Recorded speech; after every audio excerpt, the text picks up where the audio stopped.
अब युधिष्ठिर महाराज प्रथम पूजा किसकी करें? इस सभा में पहली पूजा करने लायक कौन है? किसी ने कहा भीष्म की पूजा करो, किसी ने कहा द्रोणाचार्य की करो। तब अंत में कभी नहीं बोलने वाला महाभारत का एक मौन पात्र इस दिन बोल पड़ा, जिसका नाम था सहदेव।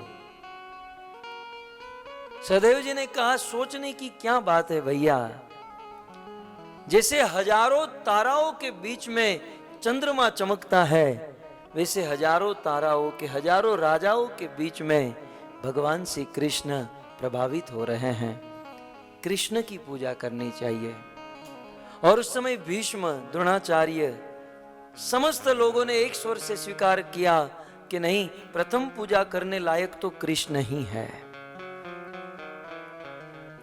युधिष्ठिर महाराज कृष्ण की प्रथम पूजा करने तैयार हुए और उसी समय घटना घटी। कृष्ण की बुआ का लड़का शिशुपाल वहां पर आ गया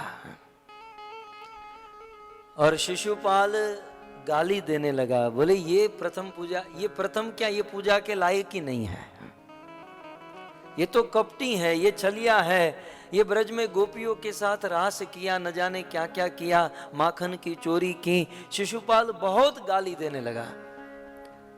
और कृष्ण ने शिशुपाल की माता को कहकर रखा था कि 100 गाली तक क्षमा करूंगा माता, 100 से अधिक हो गया तो फिर मैं रह नहीं पाऊंगा। और आज तो शिशुपाल अपनी हद पार कर दिया और भगवान श्री कृष्ण ने सुदर्शन चक्र चढ़ाया, शिशुपाल का मस्तक काट दिया।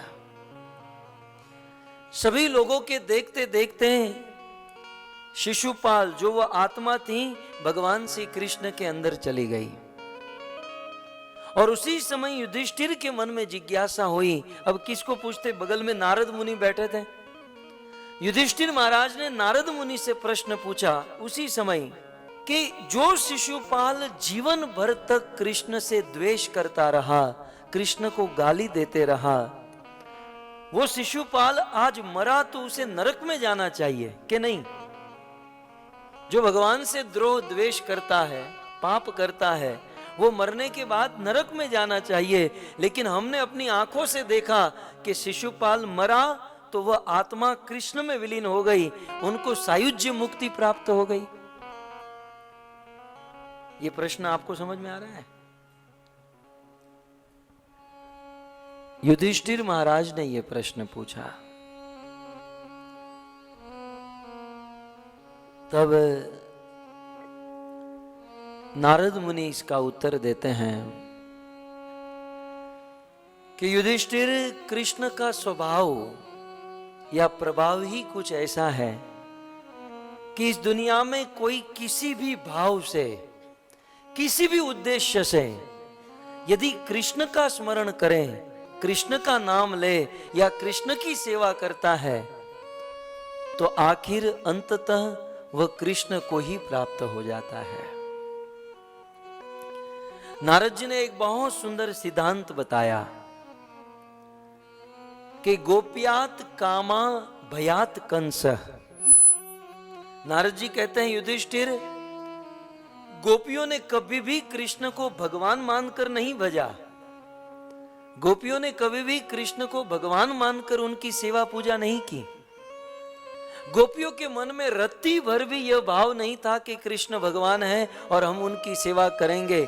गोप्यात कामा, गोपियों ने काम भावना से कृष्ण का भजन किया, लेकिन कृष्ण की सर्वोच्च भक्त मानी गई।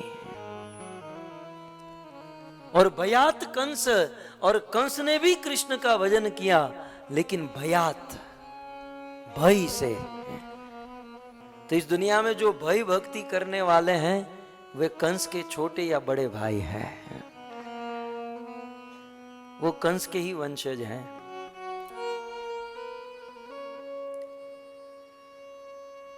इस संसार के भक्तों ने अपने अपने भाव से भगवान का भजन किया, चाहे किसी भी उद्देश्य से, चाहे भय से या द्वेष करके भी यदि कृष्ण का स्मरण किया जाए